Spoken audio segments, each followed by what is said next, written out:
Bonjour Déborah. Bonjour.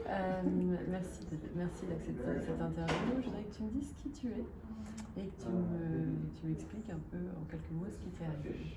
Alors, donc je suis Déborah Bacon-Dietz et en 2012, j'ai été diagnostiquée avec un cancer du sein et j'ai suivi donc tout le parcours du traitement médical. Et là, on est en 2020 Ouais. et ça fait donc plus de 7 ans que le parcours est terminé, le parcours de départ, et que je n'ai plus de symptômes. Je vais bien, je vais même très très bien. C'est génial, merci. J'aimerais qu'on revienne sur ce qui s'est passé et ce qui t'est arrivé pendant cette période-là et ce qui fait qu'aujourd'hui tu sois bien, et qu'est-ce qui fait qu'aujourd'hui tu es bien. Alors, est-ce que tu pourrais me dire ce que tu as ressenti quand tu as appris que tu étais atteinte d'un cancer et comment est-ce que ça s'est passé? Oui, alors le moment de l'annonce du diagnostic était un moment de choc, un moment de ce sentiment que tout d'un coup le monde bascule. Et en même temps, ce qui s'est passé pour moi quand j'ai eu le diagnostic, à part le tourbillon du monde médical qui tout d'un coup, qui nécessite que je m'informe, que je comprenne ce que les médecins me disent, que je comme un cours intensif tout d'un coup pour tout un vocabulaire nouveau. Et, donc il y avait cet aspect-là, mais surtout pour moi, je n'allais pas très bien en moi-même à cette époque-là de ma vie. Et la tumeur était dans mon sein gauche, très proche du cœur. Et je l'ai immédiatement plus qu'identifié, je l'ai reconnu comme pour moi un endroit en moi où l'amour ne circulait pas. L'amour de moi-même n'était vraiment pas présent. Et j'ai vu cette tumeur comme l'opportunité de dire basta, c'est trop difficile, tu peux partir maintenant. Comme un ticket de j'en ai marre, je travaille sur moi depuis je ne sais pas combien d'années, c'est toujours difficile et c'était vraiment difficile pour moi la vie à ce moment-là.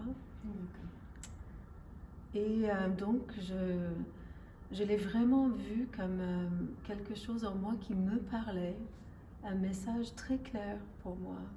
Alors si on reformule le message, c'était... Il n'y a pas d'amour, un endroit de non-amour en moi qui appelait mon attention.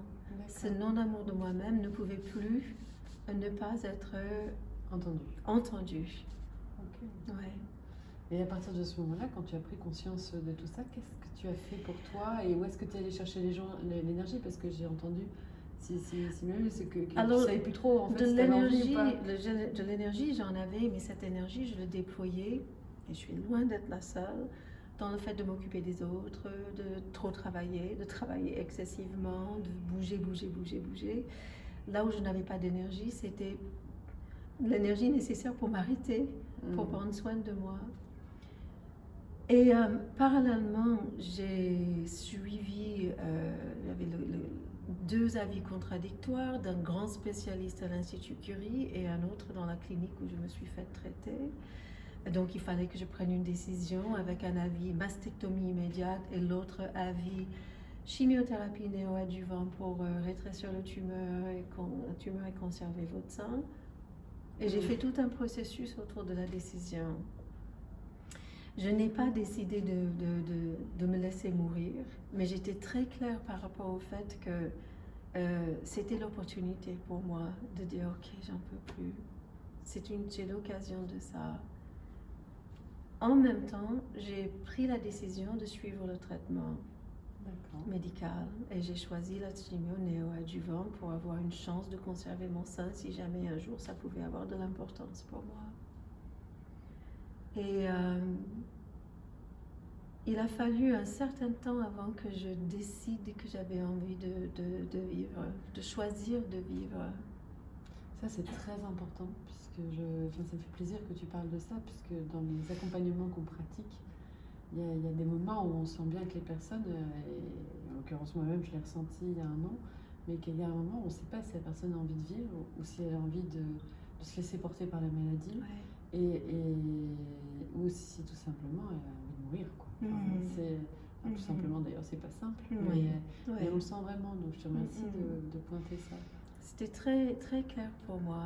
Alors, j'ai choisi le traitement parce que comme j'étais ambivalente par rapport à mon choix profond de continuer sur ce chemin de vie ou de mourir. Je voulais quand même me donner l'occasion de faire un choix. Donc, j'ai suivi le traitement pour que j'ai des chances de choisir de vivre. D'accord. Et une fois que j'ai choisi le traitement, qui est quand même très lourd, de 6 mois de chimio, une intervention chirurgicale et puis les 36, je crois, séances de radio. Une fois que j'ai fait ce choix, j'ai choisi de ne pas remettre en question ce choix de traitement, de vraiment complètement accueillir le choix, de ne pas me dire oh, j'aurais pas dû parce que c'est difficile, me dire voilà, j'ai fait ce choix et je ne vais pas revenir en arrière par le fait de me dire que j'aurais pas dû faire ça parce que c'est très difficile pendant le traitement. Et en complément du traitement ou avec le traitement, qu'est-ce que tu as mis en place pour prendre soin de toi et peut-être cette partie de toi qui avait besoin d'être entendue? En fait, je dirais que ce qui s'est passé, j'ai toujours pas réussi à ralentir et vraiment me donner beaucoup d'espace, un peu, mais c'était tellement clair ce message que, ok, là, il y a quelque chose vraiment à écouter. Et non pas essayer justement de me débarrasser de ce symptôme, mais de l'écouter. Ça m'a mis sur un chemin de développer une nouvelle relation avec cet espace de non-amour en moi-même, avec toutes les façons que j'avais de me maltraiter par les pensées négatives que j'avais sur moi-même. Mais c'était un long parcours qui a duré bien plus longtemps que le traitement médical. D'accord. Et techniquement, tu faisais comment? Ben, plusieurs choses. J'étais en thérapie. J'ai repris un soutien thérapeutique. Ça a aussi permis un tournant dans ma vie relationnelle, dans mon couple, où des choses dans le couple qui étaient difficiles, on a décidé d'en prendre soin différemment. Ça aussi, c'était une amorce de changement qui est venue pendant cette période-là, qui maintenant, toutes ces années après, a vraiment porté des fruits magnifiques.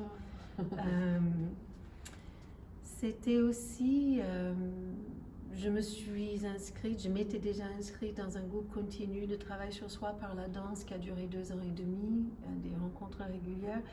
Et j'ai vécu le premier module allongé, c'est là où j'ai perdu tous mes cheveux, j'ai pu cheminer avec des personnes dans des contextes de connaissance de soi, avec le processus dans lequel j'étais. Donc je ne me suis pas coupée des contextes ressourçants. Et de fil en aiguille, toutes ces différentes choses que j'ai... Je suis moi-même formée comme psychothérapeute, j'accompagne les autres, enfin, j'ai énormément d'outils. Mais de fil en aiguille, ce réveil,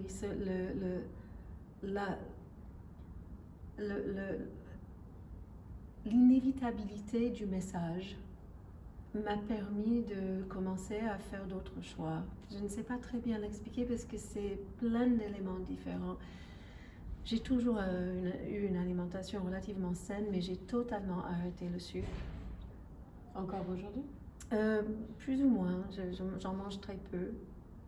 Et je suis devenue végétarienne, mais vraiment par goût, j'adore les légumes. Donc plus de produits animaux presque. Pour avoir la chimio est tellement toxique pour le corps, je ne voulais plus mettre des choses toxiques dans mon corps. Dans ton corps. Je suis bien plus vigilante avec des écarts parfois, mais la règle c'est vraiment prendre soin de ce terrain fertile qui est mon corps, pour que les choses qui poussent dedans soient en bonne santé et accueillies. Oui, tout à fait. Oui. Waouh, quel parcours! Et alors, 7 ans après, donc la fin des traitements, comment est-ce que tu es et comment est-ce que tu regardes cette période-là? Alors, donc je vais très bien. Je vais avoir 60 ans le mois prochain et, et je n'ai jamais été aussi heureuse. Et j'ai un thérapeute que je connais depuis plus de 35 ans qui était mon formateur en psychothérapie, qui me connaît donc depuis longtemps et que j'ai vu après le traitement. Et il m'a dit, tu sais, il constate dans sa pratique très souvent les prises de conscience qui se font pendant une maladie portent leurs fruits concrètement après le traitement, même 1 an, 2 ans après le traitement. Et je sens que les bienfaits de cette traversée ont commencé à se rendre visibles, palpables après. Et ça n'a fait que continuer. Quand on t'entend, on entend que non seulement ça continue, mais ça se déploie. Écoute, là j'ai appris à ralentir mon rythme, à prendre soin de moi et à proposer des choses où j'ai vraiment envie de les proposer parce que je les aime et pas parce que je crois que ça va bien pour les autres et je devrais le faire. Et je me suis épuisée à aider parce que la partie de moi qui existe à travers l'approbation des autres et le fait de faire plaisir aux autres et tout ça, cette partie vorace en moi qui m'a mis en mouvement, qui a été très constructive pendant une certaine phase de ma vie, était en train de me tuer. Et donc, c'est un grand travail intérieur pour m'aimer d'abord, pour que je puisse donner à partir de l'amour de moi et non pas à partir de mon manque, comme dirait cette formatrice en PNL, Judith Delosier. Donnez à partir de votre plénitude et pas à partir de votre manque.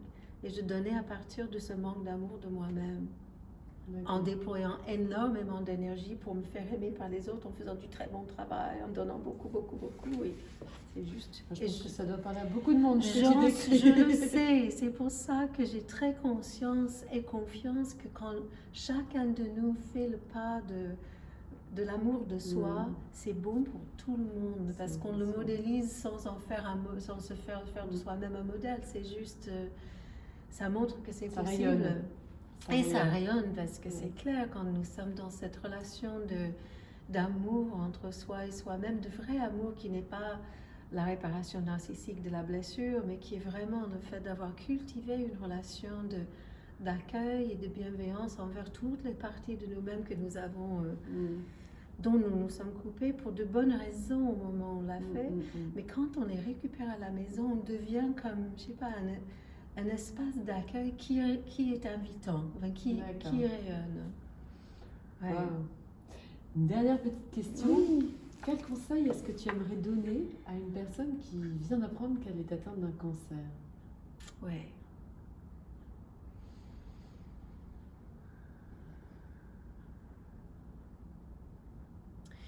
Mais de bien sûr reconnaître à quel point c'est un choc et un bouleversement, cette annonce. Je crois que c'est inévitable, ça.